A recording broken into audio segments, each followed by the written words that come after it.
May I ask Senator Lacson if he wishes to yield some questions by way of interpellation?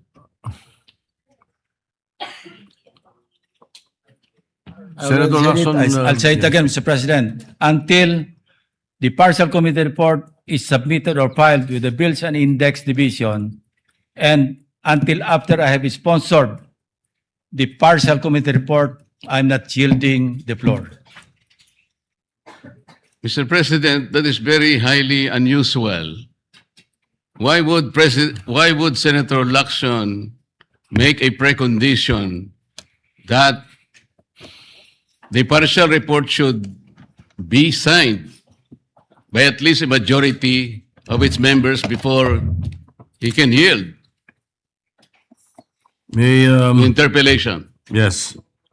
May I place on record that it is the prerogative of any member of the Senate to yield or not yield. As a matter of fact, in my many years here, Senator Miriam Defensor Santiago, and I'm sure Senator De Estrada is well aware of this, who was with me. Senator Miriam Defensor Santiago, every time she delivers a privileged speech, does not entertain any interpellation.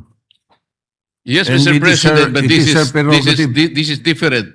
And then, Because if as I said, it is the prerogative of Senator Santiago, and it is likewise the prerogative of Senator Lacson, because he wants that, as he mentioned, he wanted that his partial committee report be reported out and sponsored before he can answer any questions to that effect. Mr. President, if Senator Lacson would just say that he doesn't want to be interpellated, that will be okay with me. But he should not make a precondition that his unwillingness is conditioned upon whether or not the partial report should be signed by the majority. This is very unusual, Mr. President. Yes, we respect your opinion. And because he doesn't want to be interpellated, may I just be given the opportunity to make manifestation because my name was mentioned. Of by course, Senator Lacson. of course you may. Go Thank ahead. you, Mr. President. Mr. President, I cannot speak for our colleagues why they hesitate or even refuse to sign the partial report he allegedly disseminated to the members. But as for myself, Mr. President, I cannot sign a partial report. A partial report is basically unfinished. An unfinished report cannot be assumed to have contained the final and collective judgment of all the members. This is very basic, Mr. President. Secondly, I did not heed my reasons why I cannot sign the partial report. I delivered a privileged speech some time ago, Mr. President, outlining the reasons, therefore. Number one, I was expecting the chairman of the Blue Ribbon Committee to have conducted several hearings more, and in those hearings, he should have invited several persons whom I enumerated in my privileged speech. Namely, Yusek Adrian Bersamin, Yusek Jojo Cadiz, former Governor Luis Chavez Singson,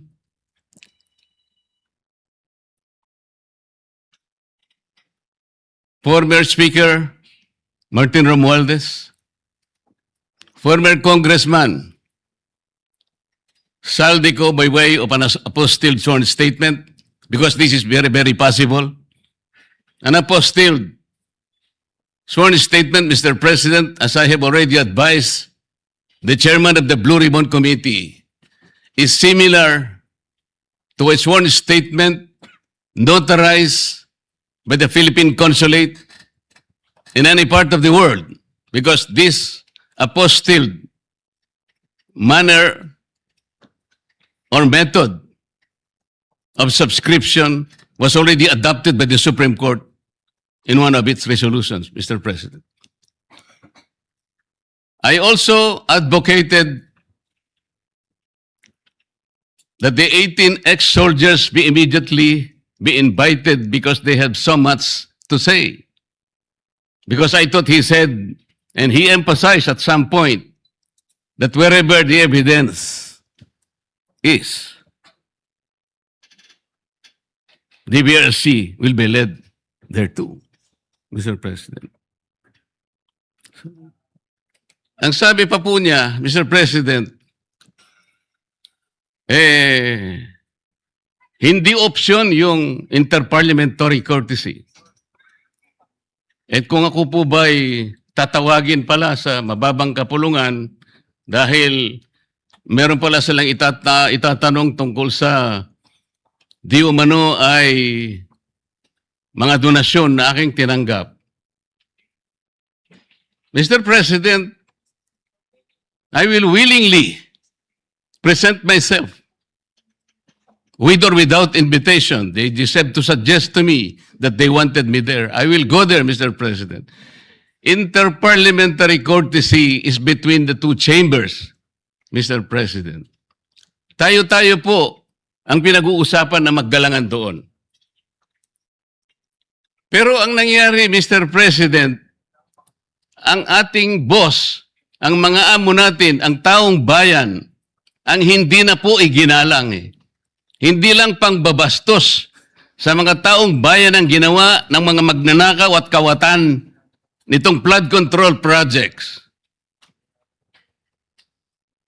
Igagalang pa ba natin, Mr. President, ang mga tinutungo ng ebidensya na sangkot ang mga taong gusto nating ipatawag in this chamber?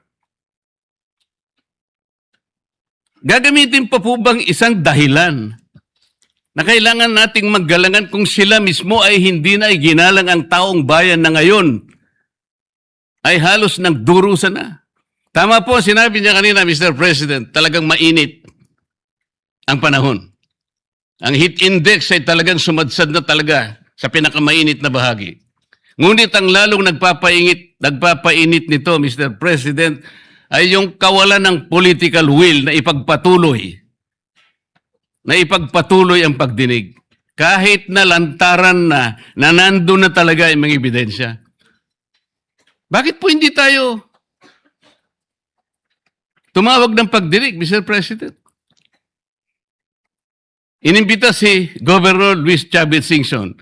Sa pagkakalam ko sa mga accounts na nababasa ko, he was invited to appear on April 14. At binigyan po siya ng pagkakataon hanggang April 7, hanggang alas 5 ng hapon, na ihain ng kanyang sinumpaang salaysay. Hanggang alas 5 ng hapon, Mr. President. Ngunit 9:15 ng umaga, ipinaabot sa bahay ng dating gobernador na kinakansela na po ang nasabing pagdinig. At ginamit pang dahilan, paano po nangyari yun, Mr. President?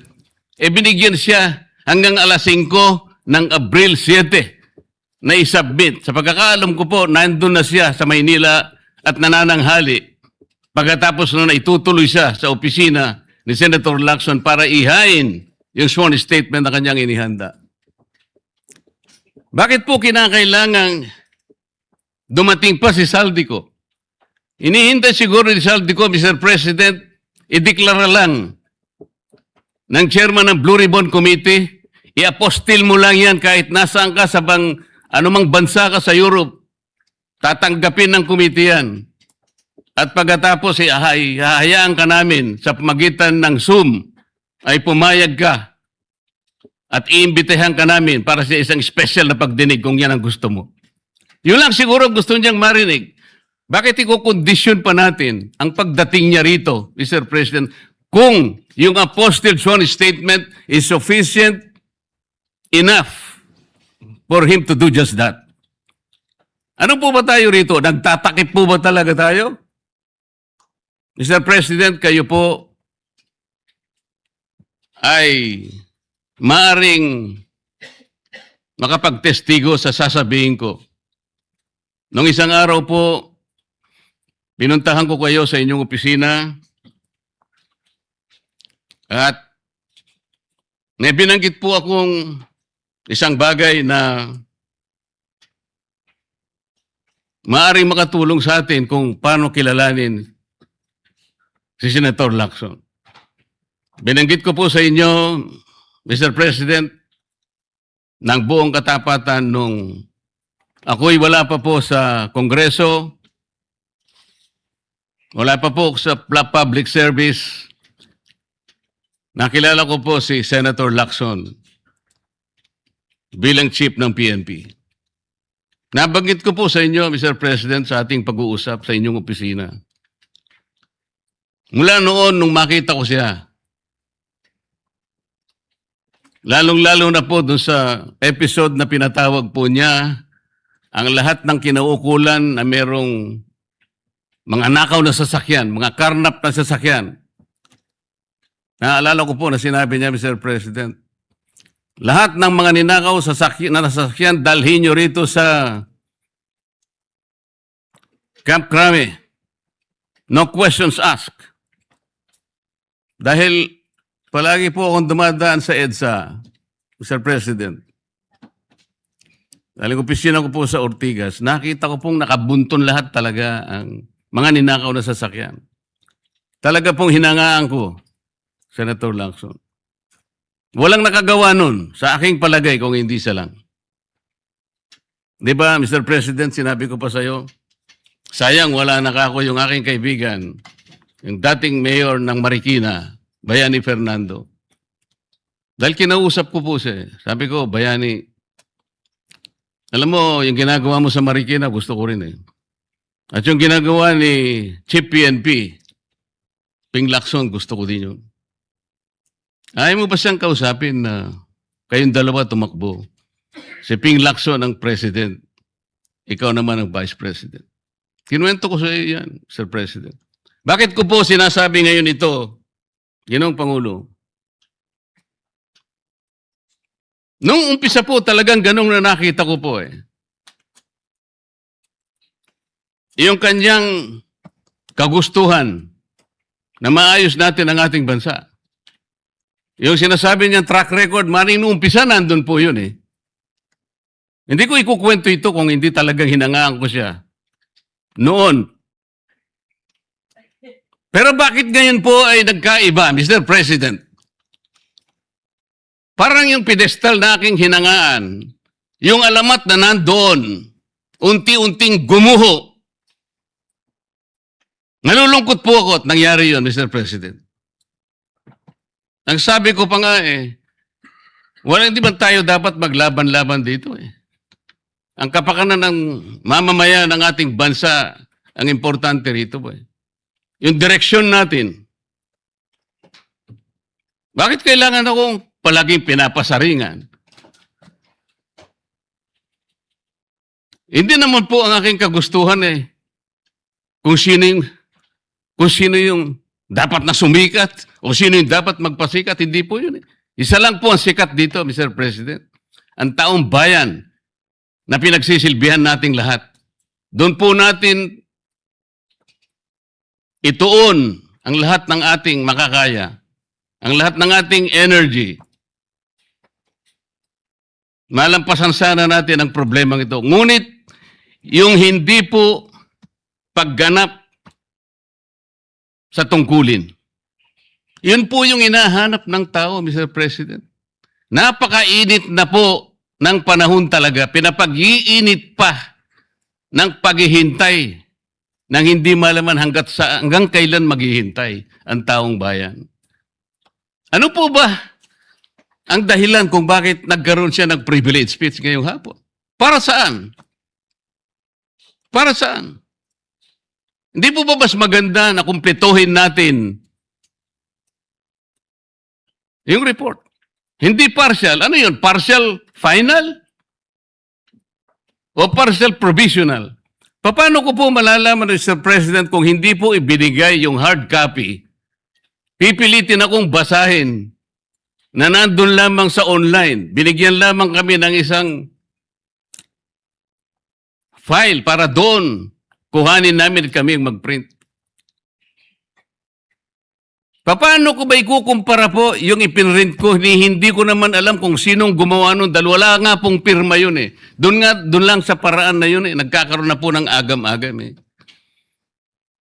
Pagkatapos ayaw pa nilang mag-interpolate. Nasa sa kanya po yun, Mr. President. Pero ako po, ang tanging hangarin ko lamang, ayusin natin lahat ito.